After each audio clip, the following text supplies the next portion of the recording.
Bonjour, alors une petite vidéo pour expliquer le fonctionnement du B14 version 4 avec Banchoff. Donc c'est-à-dire c'est un de nos poils de masse dont vous trouvez les plans sur notre site uzume-asso.org. Alors B14 ça veut dire que le cœur de chauffe c'est un batch block. Donc c'est notre cœur de chauffe qu'on a développé à partir du batch rocket et du rocket stove. Donc ça on fera une autre vidéo pour expliquer plus en détail.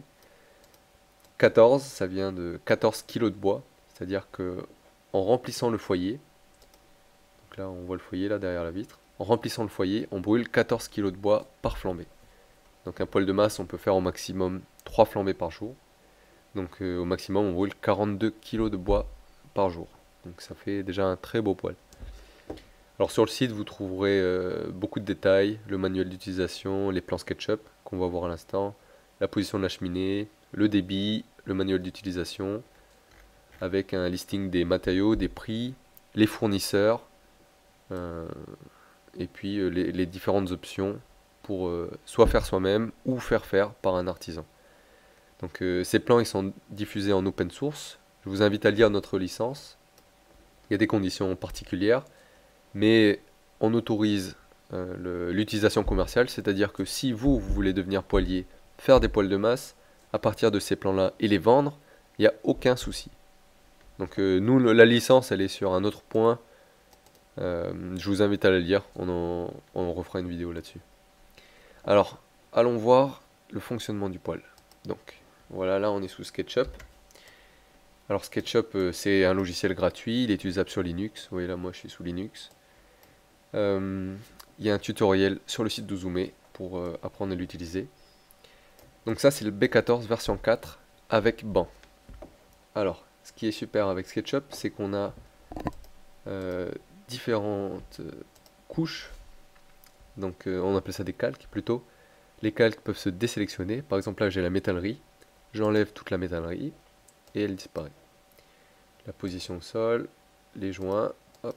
On va d'abord s'intéresser au cœur de chauffe. Donc j'enlève l'habillage, j'enlève Derrick, la cheminée et le banc. Voilà. Donc là on se retrouve avec le poêle, avec le cœur de chauffe. Donc ça c'est vraiment le batch block. On va y rajouter le cadre, hop, parce que c'est une partie intégrante de la conception, et l'air secondaire. Donc, comment ça marche? Alors, donc devant, autour de ce cœur de chauffe, il y a les briques d'habillage, dans lequel il y a la porte. La porte a une ouverture, cette ouverture permet à l'air d'aller soit par en dessous, d'éviter tout le foyer avec le bois, et de sortir par ici dans la fente. On la voit bien là, la fente. De sortir dans la fente et de nourrir directement les gaz issus de la pyrolyse de bois. Hop. Alors, sinon, donc l'air passe soit par en dessous, et on l'appelle dans ce cas de l'air secondaire, soit il passe sur le bois, au travers du bois, et dans ce cas-là, on appelle ça de l'air primaire. Alors, donc là, on charge le foyer complètement, 14 kg de bois d'un coup. Pour la manière d'allumer le poêle, la manière de l'utiliser, il y a un manuel d'utilisation dédié sur le site uzume-asso.org, vous allez le trouver, c'est en open source aussi. Alors, donc les gaz commencent à accélérer dans la fente, parce que la fente crée un effet Venturi, donc une accélération. Ensuite, ils se retrouvent, hop, j'enlève ça. Il se retrouve dans le turbuleur. Alors on appelle ça le turbuleur. Avant on appelait ça la cheminée interne, mais ça c'était confus. Ça rendait certaines personnes confuses, on a eu des problèmes avec ça. Problème de compréhension. Donc maintenant on appelle ça le turbuleur parce que l'objectif de cette zone, c'est de faire turbuler les gaz et l'oxygène pour qu'ils se mélangent. On pensait jusqu'à l'année dernière que pour avoir une bonne turbulence dans nos poêles, il fallait un beau double vortex très propre. Et en fait, c'est tout l'inverse, il faut un double vortex très chaotique. Et on est parvenu à avoir un double vortex très chaotique en créant un demi-octogone dans cette zone. Donc vous voyez, un demi-octogone, c'est un carré avec deux chanfreins dans les bords. Ce demi-octogone s'arrête au bout d'un moment, ce qui permet au gaz, ça évite que ça crée de la turbulence après cette phase-là de demi-octogone. En fait, au début, on initie un demi-octogone, et donc on a deux spirales ascendantes qui montent verticalement en tournant dans des sens opposés, des spirales de flamme. Et ici, ces évasements de droite et de gauche rajoutent encore des turbulences, ce qui nous a permis d'enlever tous les matériaux isolants qu'on utilisait pour cette zone et de rendre le turbuleur beaucoup moins haut. Avant, il était démesurément haut. Donc, les flammes sortent par ici, elles s'arrêtent à partir d'environ cette zone. Une fois que les flammes sont devenues des gaz chauds, elles font un demi-tour, les gaz font un demi-tour plutôt, et ils descendent. Ici, vous voyez un trou, hop, on va le voir. Donc ce trou, c'est un trou pour préchauffer la cheminée. Derrière, il y a un clapet de démarrage, un clapet métallique, qui permet de fermer ou d'ouvrir ce trou.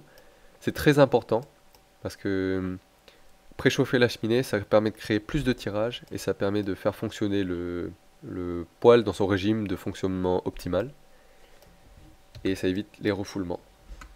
Hop. Donc, une fois que les gaz ont fait le demi-tour, ils descendent. Là, on voit le four noir. Donc, c'est la zone où on peut faire cuire. C'est à 500 degrés pendant la flambée, 300 degrés à peu près à la fin de la flambée. Et ensuite, ça diminue doucement sur plusieurs heures. Donc, c'est vraiment super utile.